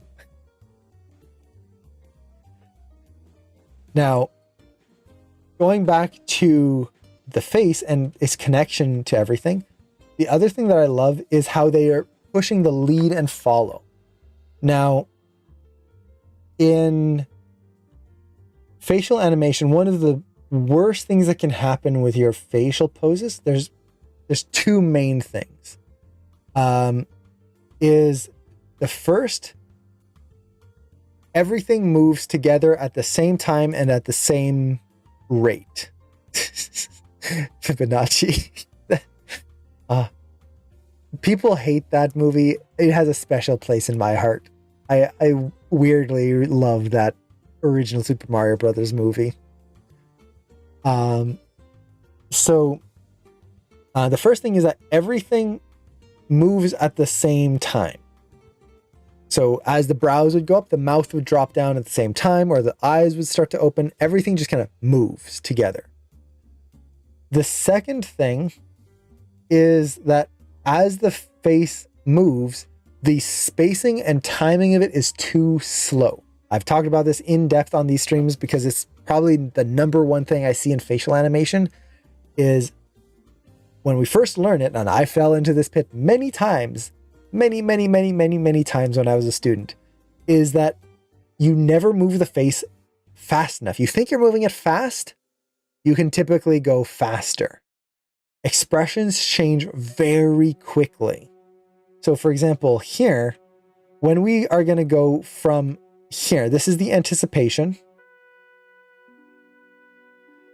of, let's just go with the eyes first. We're just going to look at the eyes. So we've got the anticipation here, and this right here would be the start. So he's in this pose. He starts to move here. You can see just ever so slightly that brow start to lower there. It's tiny. So we go from frame 490, start on 490, and then tiny little motion, and then down here into the anticipation by 493. So in 3 frames, we've got 490. That's the start. 493 is the anticipation right there. He's gone to his lowest low. And then to the highest high, again, just watching the eyes, not the rest of the face, he basically gets into position, I would say, right around here, 496. You could even argue that it's maybe a little faster, 495, but there's probably a little bit of an ease right in there. So we'll say 496 for the sake of argument. So 496, that's the end pose right there. Now this is just for that yell upwards. Look how fast those brows are moving. So let's get rid of this. This is just for the brows. 3 frames. And if we space this out, do a spacing chart here, the brows from 490 right here, they barely move, drop down, and then ease in. So we're getting this to that. So 491, 92, 93. Now we go up, watch those brows. They're popping out, and then they're almost pretty much in place right here. So the brows are, let's see, how far is final pose? Yeah, I would say they're probably going out like here and then like that. So this is the spacing chart for the face, for those brows in that motion here. Look how fast that is. We only have 2 in-betweens between both extremes, and both of them are favoring quite a bit. What we are not seeing is, let's say, we'll just do the anticipation here. What I will often see with students is facial motions that take 8+ frames. So that would mean 490 to 498, and you're going to have a very basic in between, like this. So 1, 2, 3, 4, 5, 6, 7. There we go. So this is what I would normally see for even just that anticipation, and that's not gonna work. There's too many frames. It's too slow. Typical facial expression changes happen within 3 to 6 frames, typically. Sometimes it'll be slower, but usually it's that fast. And you'll notice that there's no middle frame. There's no frame right here in the center. Even this one is not in the center. It's favoring the pose before it. And honestly, his outer brows right here lead the action more than his inner brows. So if I was to track the arcs of the outer brow, I would honestly say it's probably more like this, where it just pops out and then eases into that final pose. So it's not in the center. That's the key point here. The moment you have a pose right in the center between your 2 extremes, it makes it feel dull and less poppy, less interesting. So really don't be afraid of pushing how fast your face moves in through all of this. Even the mouth motion here. Like if we go from the most closed, which is here. So 494, mouth is at its most closed. And then most open, 497. Once again, 3 frames right there. And if we watch the spacing, it pops out, pop, and then eases in. So make that nice and snappy. And when you look at this at speed, watch that spacing of the head. Like, see how they just kind of get that pop and then the secondary pop on the next big open here? So you get this motion, pop, pop right there. And it just feels good. It feels dynamic. It's just interesting to look at. Another thing I just love, you can see it a little bit at speed here, is how his bottom jaw shakes a little bit right here. So as he is yelling, you can kind of see it when you play through it a little faster. His jaw kind of rotates up and down slightly. It's under tension. And this just really helps sell that just super anger. It's not just yelling, it is every muscle tensing. And you can try this yourself. Like just take your arm and like tense the muscles. You'll notice that your hand, if you really try to just tense everything, the hand starts to shake. That goes with anything. If you're tensing something to that point, muscles will start to shake. So if he's yelling and really pushing it, by just adding a little vibration for those few frames, So it doesn't just hold and then come back to a close. It just sells that power even more. And here, even at the end, we get a little squash and stretch as he comes through. So we've got the stretch pose here, right there. Nice big stretch pose. As he comes in, right there, his face squashes before relaxing again right here and going back into a more neutral pose. So we get that nice bouncing ball right there. Again, bouncing ball applies to everything. And in this case, it's just the squash and stretch of a ball. If you can kind of imagine the head as a ball and just how it would squash and stretch as it goes out and then impacts down and then resets, you can make beautiful dynamic head motions and facial motions in there. So yeah, I love this shot. It's so good.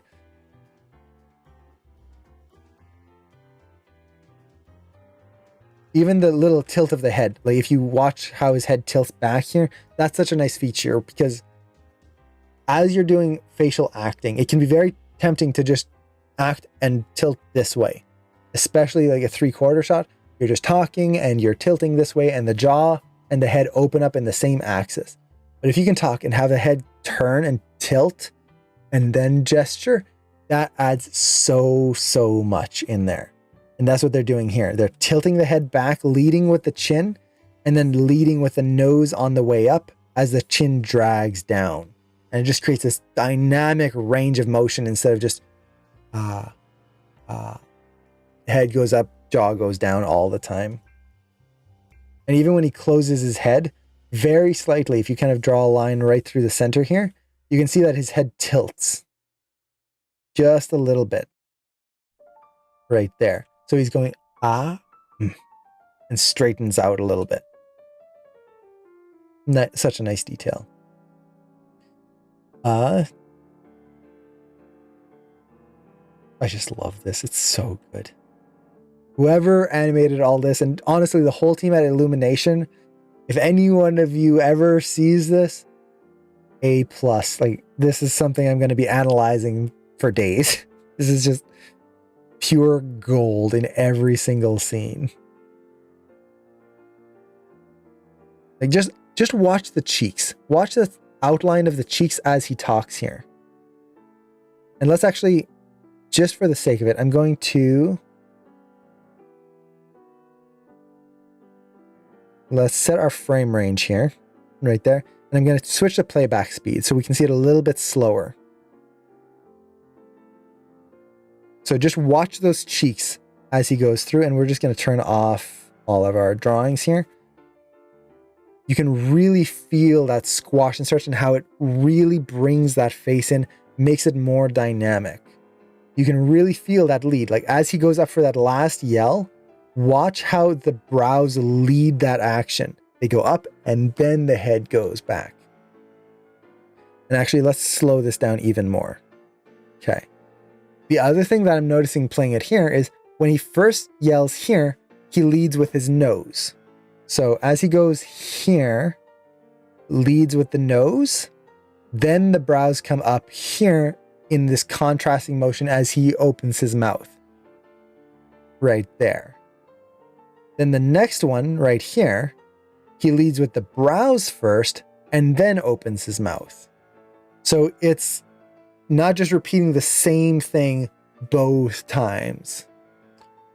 It keeps it dynamic and interesting. The other thing that we can take a look at here, just in terms of something you can apply to any lip sync shot, is the range of the jaw. And this is probably one of the other big things that I tend to see students struggle with. So let's just put this at normal speed. Open the gates. So he's saying open the gates. Now, when you do that, you can go open the gates. And I've seen that kind of work happen before. I've done it myself when I first started learning lip syncs, where you go open the gates, and you're just moving the jaw for every single sound. You don't need to do that. The jaw is very versatile in the way it can move. You can say that whole line, open the gates. And my teeth did not separate. Open the gates. So, because we have that range, this can be discouraging for a lot of students when they first start because it's like, well, there's no rules. What do? I have no idea what to do. You accentuate the moments that you want to accentuate. You sell the big moments by making big motions. It actually takes a big load off when you realize that instead of having to open the jaw for every single little beat, you can exaggerate tension by keeping his jaw a little bit more still and then have him really open his mouth on big moments. So here, there's 3 big motions and then a slight adjustment. So we have O, pen. So O, pen, O, pen. And you'll notice that on pen, he's not going down so much as he went wide. So if we watch that mouth corner, this is another thing. The mouth corner is leading the action here. So he's kind of breathing, mouth open, and his mouth corner drops right here, leads the action into that mouth motion there. So we're feeling a little bit of a relaxation from that first expression. We get the jaw anticipating. O, corners come in. Pen, they're wide right here. And you can see the jaw is a much smaller motion. And it's got this really nice pop to it because it's doing a P sound. P's are plosives, and same with a B. It's catching air in your mouth, and you can see it here how his mouth closes and he's essentially puffing up. Even his snout puffs up here. Everything's puffing out. Even his chin does a little bit of squashing and puffing out. And then it releases, pops, open, I think that's, yeah. Instead of doing a big open the gates, this is the right here. See it? It's essentially more squash and stretch on the chin and cheeks. And there's just a slight little jaw motion. You can see it open up right here before it closes again just a little bit. And then opens up for the gate. Gate. Right there. It's beautifully done because they really have 3 beats. O, pen, gate. So open gate. And just those 3. And you don't need a mouth motion on every single one. And again, they're very fast. The timing is just beautiful. And you get that beautiful shake in the shoulders. So nice. So cool.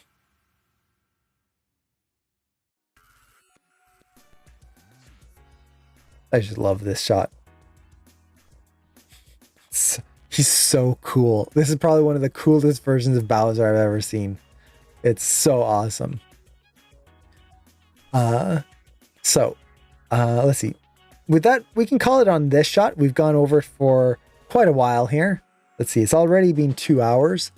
Let's see. It's harder to make a good lip sync with a character like this that doesn't have much mouth flexibility. Yeah, it definitely is. Especially like characters with beaks. He doesn't really have lips. If you look at him, like he's got a snout, but he's got no lips. He can't really open his jaw and do this. Where my teeth are separated right here, but my lips are together right there. You can't really do this with this character. If his jaw drops even a little bit, his mouth opens. So that becomes very tricky. This is the same thing with dogs, with cats. If ever you have to animate lip sync with a creature like that, they don't have lips the way we do. So mouth shapes become much harder. You can't really do an ooh shape as much. Like even O, Like, look how wide his O shape is here. It's still very wide compared to us where we can go O. Very thin O. So they're doing a fantastic job with that type of mouth and still making it read super clear. And a lot of that just comes to the jaw pass. If you get a solid jaw pass, everything else kind of works to, how to put it, to complement that. Let's see. Is anyone else hearing a buzz tone drop in the audio? Might be outside. I thought it was the song that was playing. It felt like there was some sort of warble in the air. So what was I saying? I was talking about mouth shapes. So if you just get a solid mouth jaw pass, everything else, you don't want to forget about it, but it will help complement that. And a good example of that is the Muppets. If ever you've seen a puppet show, like the Muppets, Kermit the Frog, they've got no mouth corners. They've got no lips. They've got no flexibility in their mouth. All they have is a jaw pass. And yet, if they do it right, you believe that Kermit the Frog is talking. You believe that Miss Piggy is talking. And yet, they have none of the flexibility that the mouth has. A solid jaw pass is going to really get you most of the way there. And then you want to make sure that the rest, the corners and everything else, help to accentuate what you want there. So, yeah. And thanks for the reminders. So let's take a break from this here. And if we have more time later, we can jump into a second shot because honestly, I just want to look at more of this stuff. I might save that for next week, depending on how many questions and whatnot to do. But yeah, there's so many good shots here. Like, look at all of this stuff. And then actually there was a question about Mario's design. So we can take a look at that before we end the stream too. Now, when you're doing a jaw pass, do you zero out the lips? I tend to work kind of in a weird layered method nowadays with the jaw pass, where I don't just do the jaw separate, just the jaw alone, and then I add the corners, and then I add everything else. That's a good way to start because it simplifies things. You're not fighting all of these controls all at the same time. But honestly, I tend to do kind of a layered method where it's not quite pose to pose, but I'll just kind of pose things where I need at certain points and overlap them all kind of in a very messy but more organic way. But I just put a lot of emphasis on that jaw pass and trying to simplify it while also trying to avoid, what would be the right term? Avoid getting lost in every other bit. So the jaw pass is still one of the more important ones that I look for. So yeah, it is kind of more of a layered approach nowadays. Okay. So we're going to take a little look at Mario here. And then if anyone else has links that they'd like me to take a look at, feel free to post them now and I'll copy them and open them and we can do some feedback. So in terms of Mario, which I do love his design here. I really, really do. Let's see, I want a good kind of neutral face where it's not being too expressive. I think right around here should be pretty good. Yeah, right around here. So the big thing that I'm kind of noticing with Mario that makes him feel a little different is mostly just some proportions. Let's actually look at, let's see. Let's just look at Mario. Images. I want to just find like a good default to the character. And a similar angle. So I'm just, right now, for anyone who's can't see what I'm doing, I'm just looking at images online, trying to find something that matches the angle here. Okay. No, that's not it. That's super small. Okay. Where is a good image? You'd think there'd be more images of Mario. Okay. That angle, yeah, it's pretty close. There we go. That's like, no, that's not right. Trying to find one of the newer Marios, not an old picture, because his design did change. Okay. Let's just go with this one. Ah, there you go. That's the one I was looking for. So this image right here.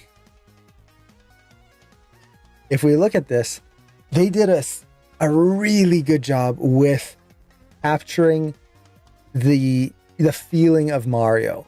Like, if you look at the mustache, he's got actual hair for his mustache.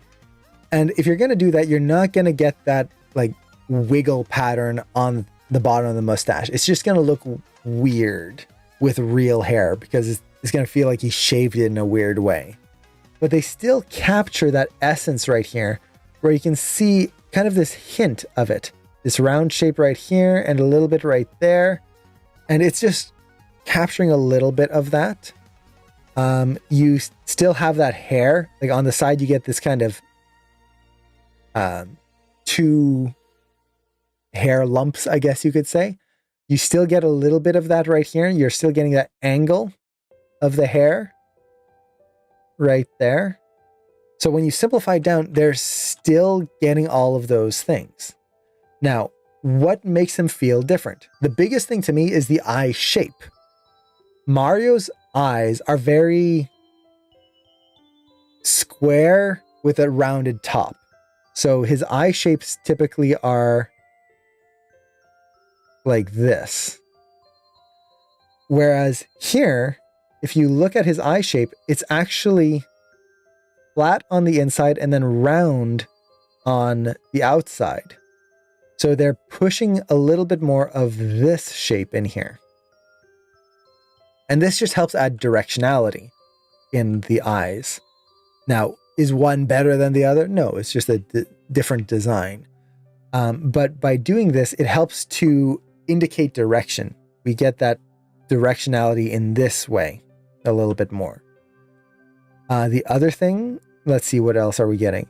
The brows are not quite as angled, so they're a little flatter. Makes them feel a little bit more natural right there. What else are we seeing?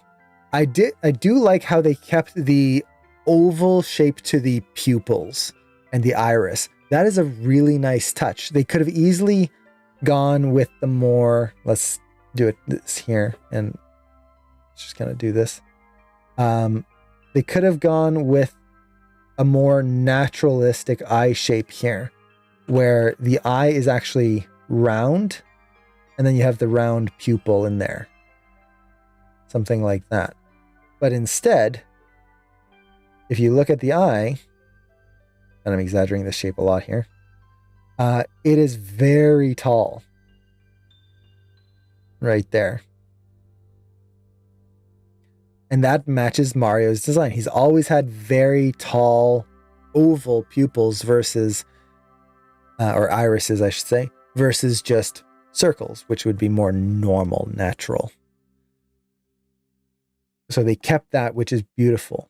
But they also crossed his eyes a lot more than Mario's typical designs. If you look at Mario's designs, like just in general, here his eyes are definitely crossed. You can see that quite a bit. But see how much they fill the eye? It fills it in quite a bit right there.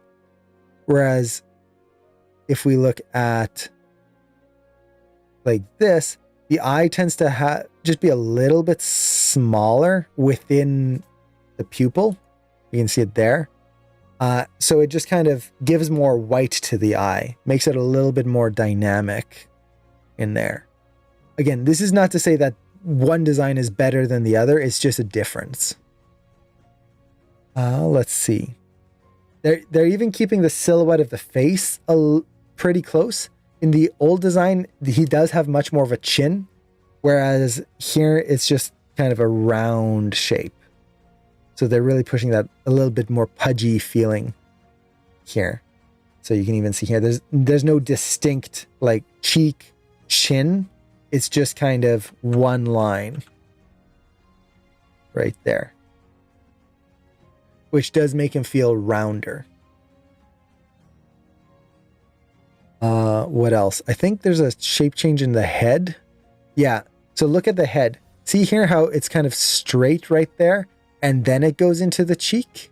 So you get a straight line cheek. Here it's a small thing, but his head angles inwards right there. And it helps to kind of create more of that cute feeling versus straight cheek like that. But the biggest thing, at least to me, is the eye shape. That's what's really kind of pulling it apart from the typical Mario design. His nose is also a little smaller. His ears are even rounder too. And then his costume, they did such a good job with it. Like the rim of the hat here, I'm sure they must have so many controls just to keep that rim perfectly shaped for the camera angles. Like that is not just, oh, that's the shape of the hat and then that's it. If you look at any shot of Mario, regardless of the angle, look at that rim.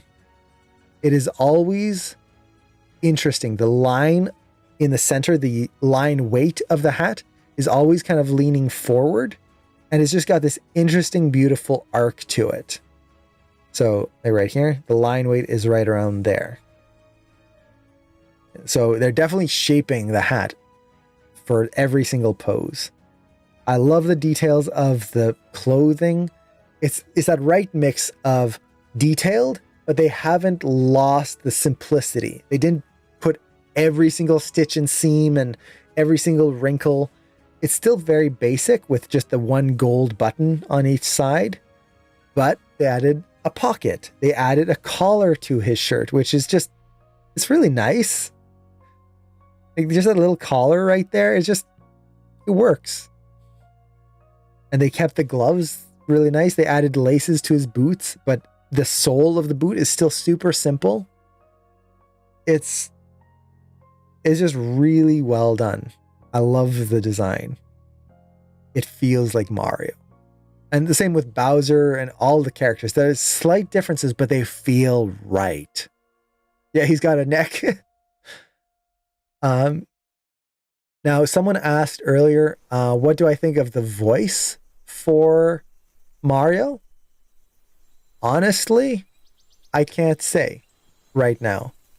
It definitely doesn't feel like Mario, the Mario that I've known for years and years and years. But at the same time, as we can see with the sub notification on this channel, which is Do the Mario from the old 1980... Is it 1983? No, that's too old. It's 1980 something. TV series. Pretty sure it's the 80s. No, that's too old. So that old Do the Mario thing, that's very much not Mario's voice. 89, that's it. It's later. So Mario has had many different voices. I've watched a lot of those old cartoons. I've watched the old movie with, why can't I think? Ben Hopkins? Is that his name? Who played Mario? He didn't sound like Mario. He was his own unique version. And I liked it. I like all those. Bob Hoskins. That's it. What did I say? I love Bob Hoskins. He's such a good actor. So for me personally, it doesn't sound like Mario. At least not the classic Mario, Charles Martinet, however you pronounce it. But I don't hate it. I'm actually looking forward to seeing more of it and hearing how he does the voice. I'm actually really excited to see his take on it and just kind of hearing another version. So yeah, I'm excited for it.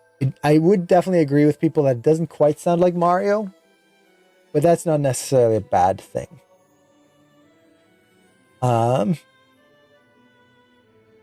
Bowser, Jack Black does a great job as Bowser. It feels like Bowser, but you still hear a little bit of that Jack Black inflection, which is really nice.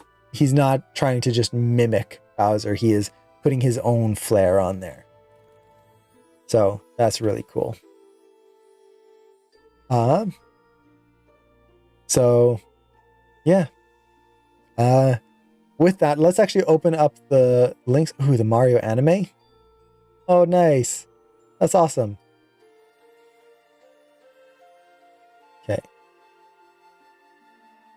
Oh, make the Toad's voice like the game.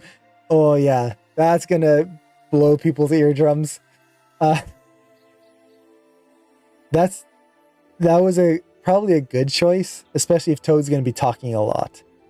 They could have easily gone with the Brooklyn voice, or I forget what accent he had in the old TV series, where he was just like, or it was New York or something like that, New York accent, just deep and gruff. That would have been an interesting take.